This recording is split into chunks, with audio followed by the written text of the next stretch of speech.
So, Sister, tell us a little bit about growing up, where you're from, a little bit about your family, that sort of thing. I grew up in the beautiful Berkshire Hills of western Massachusetts in Pittsfield. I am the younger of two girls. I was the youngest kid in the neighborhood, and as a result, I was always running away from home to go to school with the big kids. So I ended up getting what my mother would probably be put in jail for today. She got me a little harness and a long rope and tied me to the clothesline pulley so I could go the whole length of the backyard, but I couldn't run away. And I never considered it running away. I was just going to school.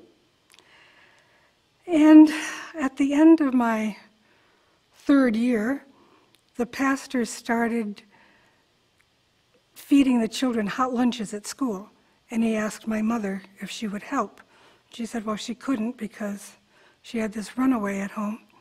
And he said, well, bring her to school. Does she want to go to school? He said, yes. That's why she's running away. So I started school and immediately caught measles, mumps, whooping cough, chickenpox, the whole gamut. But the next year, at 4 years old, I started school for good with Sister Marimat Silva, was my first kindergarten teacher, and I went to school all year. Of course, when it came time to go to first grade, I wasn't old enough, which is something that has stood me in good stead as a teacher, because as kids came along and I taught first grade, the love of my life, sometimes kids would have to repeat, and they would cry, and I'd say, oh, but don't worry, I'll tell you a secret, but you can't tell anybody. You know, I had to stay back in kindergarten. Well, it made all the difference in the world to them, and they were just very happy. So I went to school with the daughters from kindergarten through 8th grade. Then, and I knew then that I was going to be a sister until high school came, and then I thought, who in the world ever put that foolish idea in your head?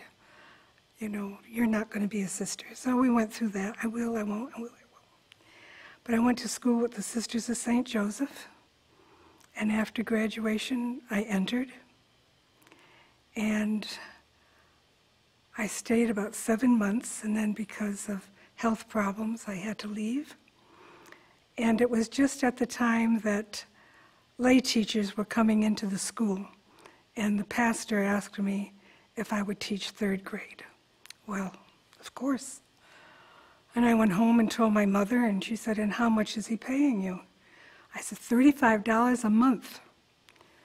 And she said, she knew I wanted to do it. So what year was this? Maybe 55, Okay. around 55. So she says, go back and tell him you have to have at least 50. So that wasn't even $1 for each kid in the class. I had 54 3rd graders. I'm going to ask you to start that again. Uh-oh. Pick it up from, my mother asked me how much he was going to pay me. Okay. My mother asked me how much she was going to pay me, and I said $35, which did not make her too happy. And she said, no, if you're going to do it, tell him you have to have at least 50. And I had 54 kids in the class, 3rd grade, so that wasn't $1 a piece, but it was a wonderful year. Sister Claire de St. Joseph, Claire Lammy, was my neighbor teacher, and she would help me with register and all that stuff. But we had a wonderful time. And one of the young ladies I had at that time is now an associate, so I'm happy for that. After that, I came back to the novitiate. Just did a novitiate like anybody did a novitiate. Went to DSC for my degree. And then on graduation day, I was sent to New Haven. One of the sisters there wasn't able to continue.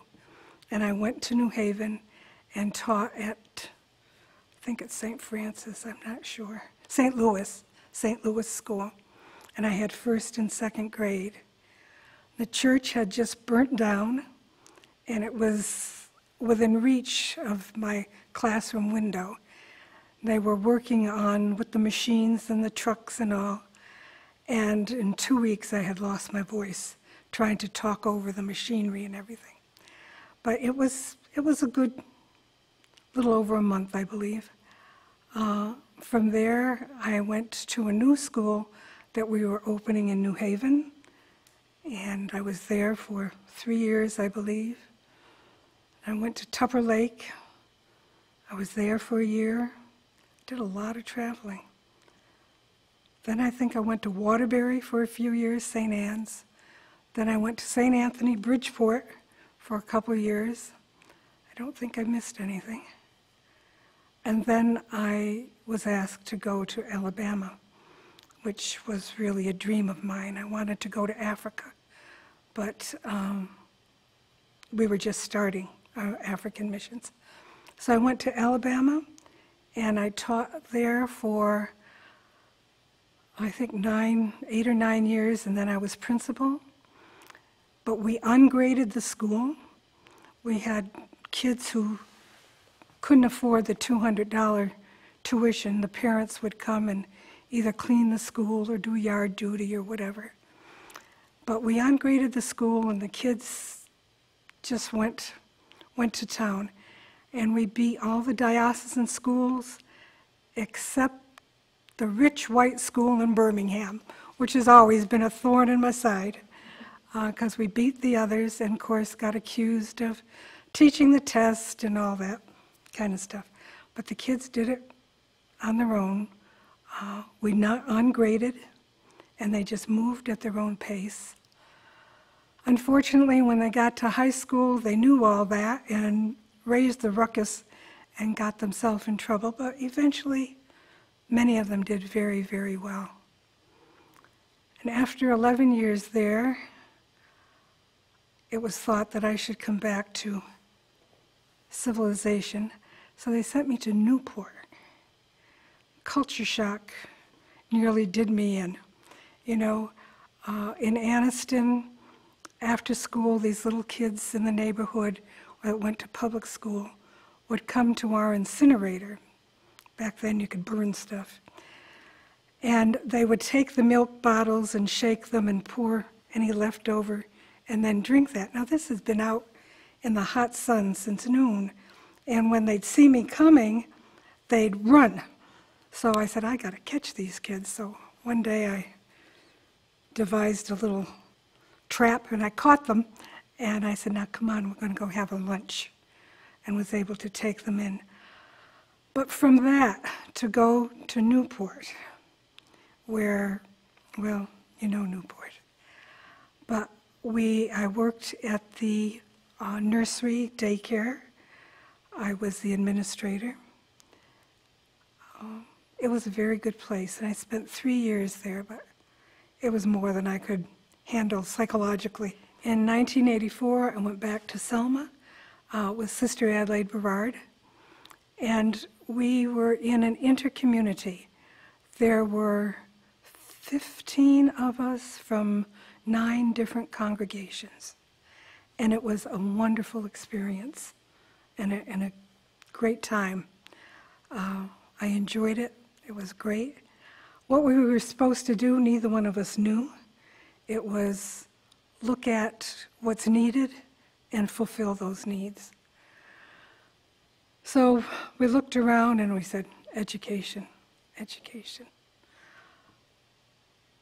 And again, what I did probably get put in jail for today, I just saw the kids on the street, the little kids, and said, come on over to my house and play.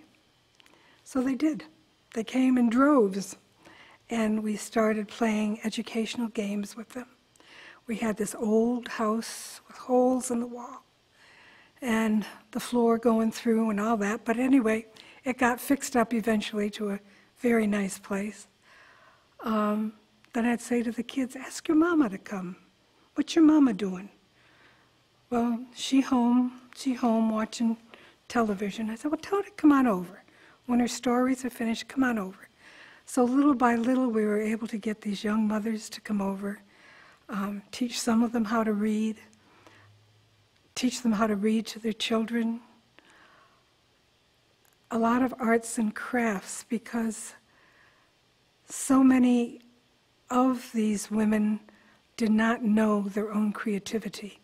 They had neither the money, and in some cases the time, to be able to put into their own development. So we did all kinds of things, sewing, painting, all kinds of arts and crafts. One lady learned how to make a little girl's dress, very simple, simplicity pattern, front and back. She made those dresses. She made them by the dozen. She went to local fabric store and got fabric for $1 a yard and made those dresses in different sizes. Learned that she could decorate them with lace and rickrack and buttons. Took them to the local yard sale place, big yard sale. Sold them for $10 a piece. Was able to buy her kids their school uniforms, their school supplies, and just those kids to be able to say, my mama bought this for me. It was such a thrill, such a blessing.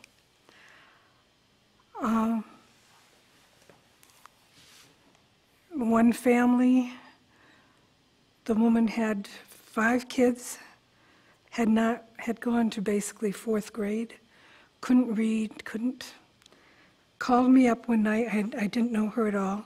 I don't know where she got my number. Said, are you the lady who helps kids? I said, okay.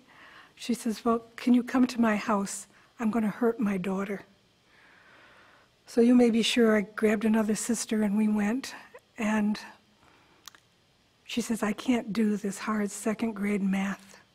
She didn't know how to subtract when zeros were involved. So I said, well, I worked with the little girl, and I said, let her come to the center after school. Got the mother to come. Eventually hired her to help out. She eventually got her GED and went to college. She just went 1 year.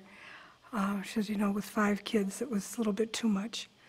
But is doing well now. Her children are doing well. 1 year, 4 of them graduated the same year. She with her GED, her eldest daughter with an associate's, another daughter graduated high school, and her only son graduated 8th grade. And they're all doing well. They're all working. They have lovely families. 2 of them have homes. They and their husband have bought a house. So it's just a great blessing. It's a great blessing. We took kids and their parents to different places to introduce them to the difference between a river or a lake and an ocean. We had many wonderful summer programs. But more than working with the kids, I worked with the adults, the parents, the teenagers, as I say, young people who had a difference of opinion with the school system. Sometimes clerical reasons, they were being thrown out of school. I work with the mothers to teach them how to go down and advocate for their children. They'd say, you go, no, they're not my child, your child, you go. Sometimes they come back crying, nothing had worked. We'd start all over, teaching them how to not be belligerent, but set a joyful face and say what they had to say, but to hold their own. And very often what the school authorities tried to do was to get these parents riled up, and then they would become a little bit belligerent, and they would call the police, and that would be it. So, it was set your face, say your piece, and hold to it.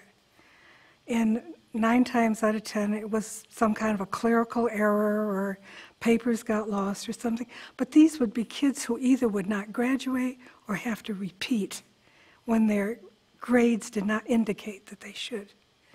So we were able to work with that. Kids getting in trouble and getting sent to juvenile detention, and the mothers not being able to find out where their child was. I was able to work with some lawyers and find out where is this child. As one woman said to me, "Sister, I don't mean nothing, but it's a sad day when a white woman has to find out where my child is." I said, "I couldn't agree with you more, but at least we know where he is." Get these kids out of jail, bring them to GED, work with them. From these throwaway kids, we have lawyers, we have doctors, not MDs, but mostly physical therapy doctors. Kids who, because they didn't have a nickel in their pocket, didn't mean they didn't have a brain in their head. And they did well. They did very well. So each day when you got up, you didn't think much about, what am I going to do today? Because if you did, it was all done away with by 9 o'clock. You just kind of followed and you just prayed, "Lord, show me what I have to do. Give me the courage, the stamina, the wisdom to do what can be done for your children." And we just kept on keeping on. Now, Sister, the years that you've been with the daughters, the 60 years have seen tremendous... 56 years, sorry, have seen tremendous change. From in the 1950s, the Sister Formation Conference, through Vatican II, through the current changes. Could you talk a little bit about the changes that you've seen and how they've affected you and then affected the congregation overall? Well, through many of these years, 35 of them, I was not in a Catholic environment other than the convent. So we just worked with whatever came our way. We didn't do a lot of philosophizing, because most of them, the sisters I lived with, nurses, their situations were even more horrendous. They did what they had to do in the circumstances they were in, and we just prayed that, I guess we prayed for Pope Francis, and we finally got him. A little bit late, but we got him. We just lived day by day trying to serve God and His people as we could. A lot of things we didn't agree with, and we'd say, well, nothing we can do about it right now. So we'll just do, again, what we have to do and keep on going. Had many young girls who would ask me to help them get an abortion. No. So we talk about that and what alternative do we have to that? How can we make this better? Just before leaving the South, I saw this little girl who looked so familiar, and I called her over from across the street. She was pushing a baby carriage. And I asked her name, she told me, and in good Ebonics, I said, "Who your mama is?" And she said, "My mama dead." I said, "Okay. What's your mama name?" "Angela." This was the child that Angela had asked me to help her abort. The boyfriend got angry at Angela shortly after this little one was born and killed her. So this child was being raised by a great-grandmother, and at 16, she had a baby.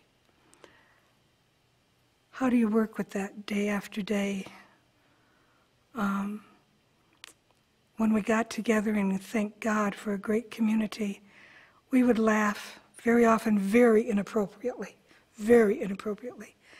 But if you didn't laugh and talk it out and scream it out, and then pray together, and then often have a good glass of wine, it was about the only way you could make it. And we just prayed that somehow something could be done for kids who would come and teenagers who, my mama said, if I want to be grown, then be grown, and she kicked me out of the house. Where do you put that young lady, that young man for the night? How do you care for them? And again, you pray for wisdom and strength. Often getting called to court for some kid who was in trouble, and then have the judge say to you, "Sister, what should I do?" And you're like, you're the judge, you know. And it would be, he or she has had so many chances, hasn't straightened out, give him a few days in jail. And you knew what that meant. You knew what that meant. Sometimes you could say, give him another chance. If he's not in school every day or she's not in school every day, I'll let you know. But just, again, getting them their education, and letting them know that they had worth. You know, you are somebody. And just bringing that to them day after day after day. Very often on Saturdays, we would go to we used to call it the baby jail, the juvenile jail, just to work with kids in arts and crafts, to show them that they could do something, you know. You'd ask them, what are their gifts? I can't. I'd say, can you fry chicken? Oh, yeah. I said, I can't fry chicken. You can't fry chicken? I said, no, I can't fry chicken. So that was something they could do that I couldn't do. So that was a little bit more, I'm worth something. But just developing a self-esteem, and then telling them a little bit about God, besides what they would often hear, that God was there to damn them, to, you know, put them in hell if they made mistakes. No, you know, Jesus died for you. He's in no hurry to put you in hell. But working with these kids and seeing that they could be something. Yeah, Sister, that's such a moving story. And I'm just wondering how you alluded to before, the culture shock of going from Alabama to Newport, Rhode Island. How did you personally negotiate that, to see that what was important in Rhode Island compared to what was important in Alabama? You know, some of the stuff was almost the same. The parents wanted what was best for their children. But the best in Newport could be taking them out to watch the races on their boat and having the money for the gas for their boat or their second boat or whatever. In Alabama, it might have been having a notebook for them, having a dress that they made or the shirt that they decorated, that the kid could say, my mama made this for me, you know. But they all want the same thing. They want the best for their kid. But whether you're doing that on, you know, $500 a week or $50 a week is a big difference. Could you talk a little bit about more recently and what your, now that you are not in Newport, not in Birmingham, but here in Putnam, Right. how you live mission now? Well, I think one of the greatest blessings of my life was when I left Alabama, my heart and my head came with me. This is the most I've spoken about it. I was called to Alabama to be on the leadership team. It was quite different. It was good being with the sisters. And now that I'm retired, at least for a few months, we live, and I say we because I live with another sister, But we live mission by being able to be open to the sisters who would like to get away for a little while. We live mission through prayer, meditation, taking a lot of time for that, more than I ever dreamed, besides being on retreat, I could do. But just being open to what are the needs and the calls.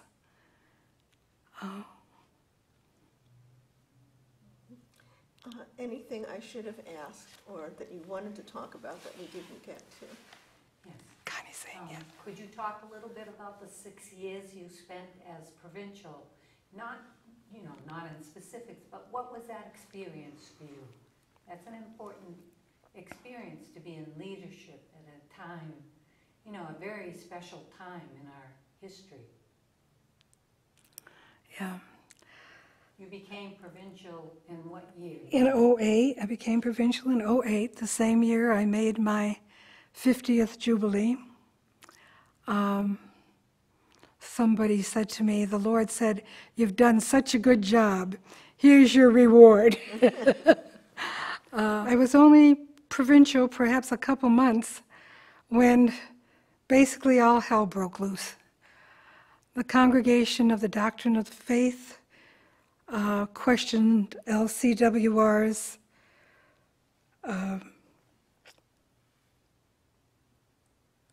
faithfulness. But even before that, they were questioning, well, the way we saw it, questioning the faithfulness of the sisters.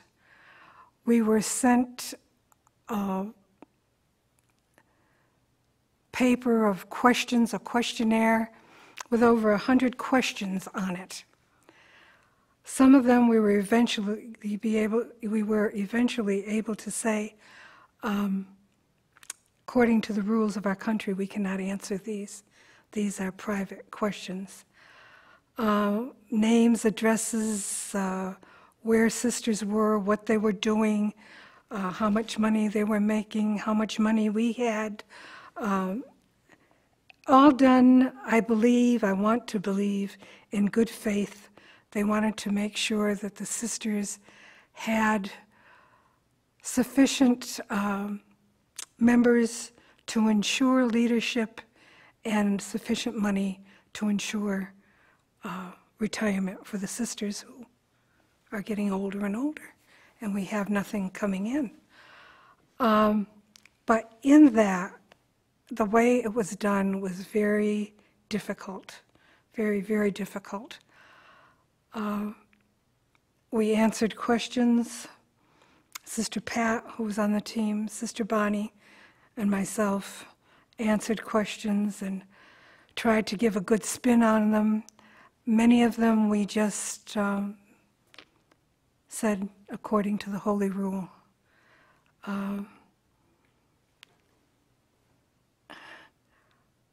Then every superior general was called in to see Mother Clara, who was the head of the investigation in the States. Our superior general, Sister Agnes Stefan, happened to come to the States, so we went to Hamden to visit with Sister. At one point, Sister Agnes, and I think some of the other people on the council, didn't have any idea of what this was, and they kept telling me, "Stop worrying about it, let it go, stop worrying about it." And I have to admit, I wasn't exactly worried, because I learned long ago, Jesus Christ, I'm not.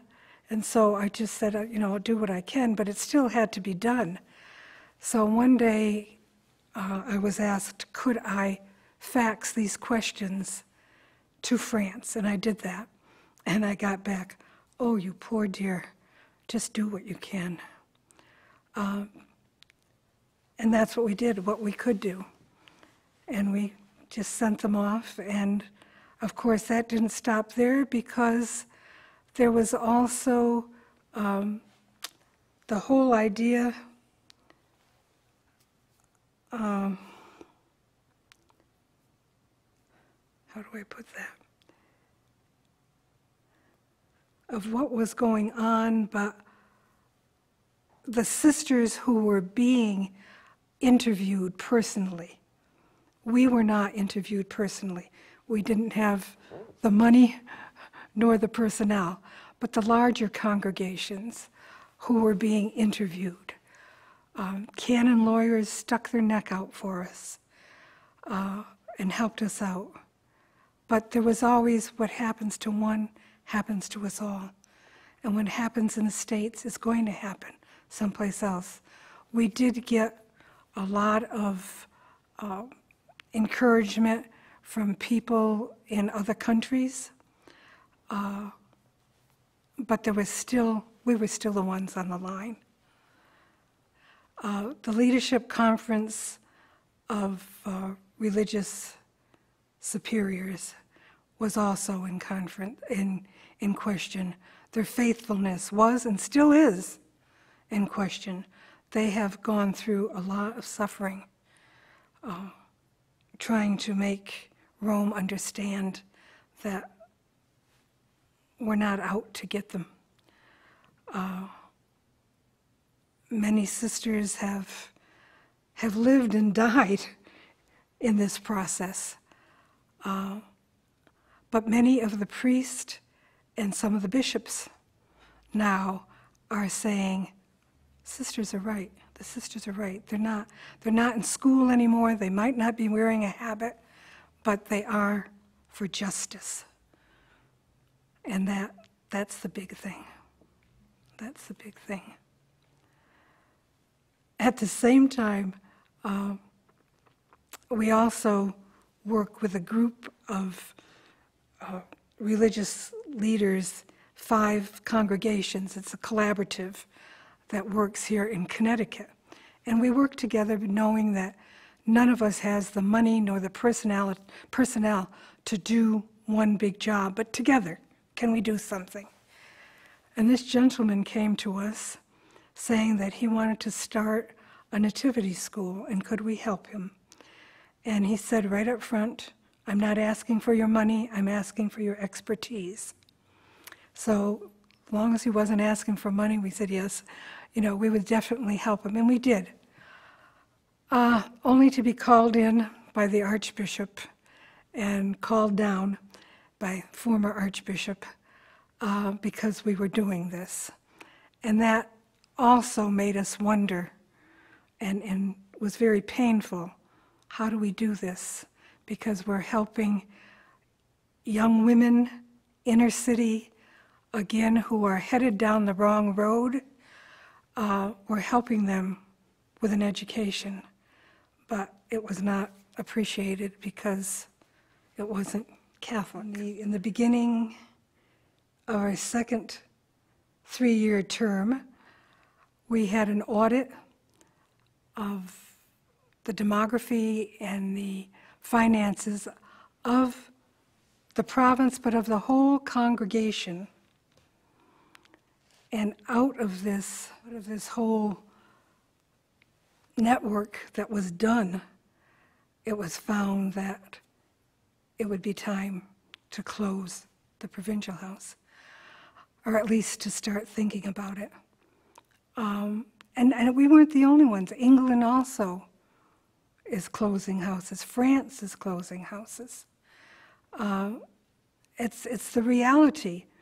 We do not have the people, nor the money, nor people to be in charge of a house like this. It's a big responsibility for anyone. And as people hit their 70s, it's not easy to ask them, would you take this on? Now, Sister, would you talk about where, the areas where the growth is happening, where the Spirit is moving, the associates, the CSs, in Africa and Latin America?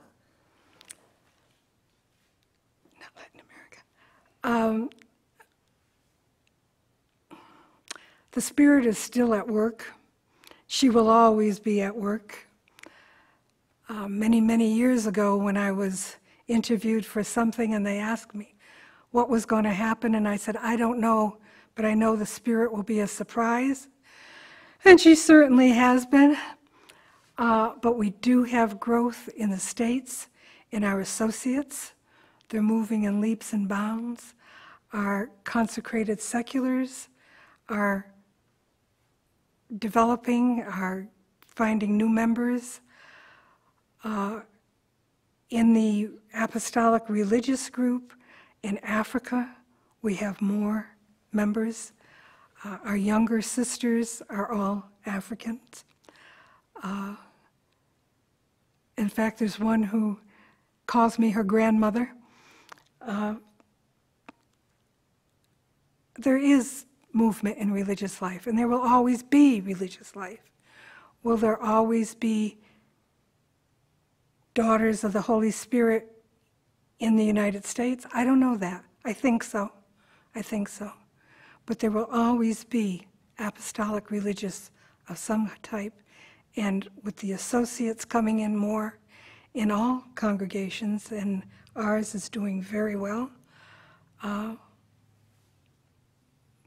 the charism will move on, and with the consecrated seculars also.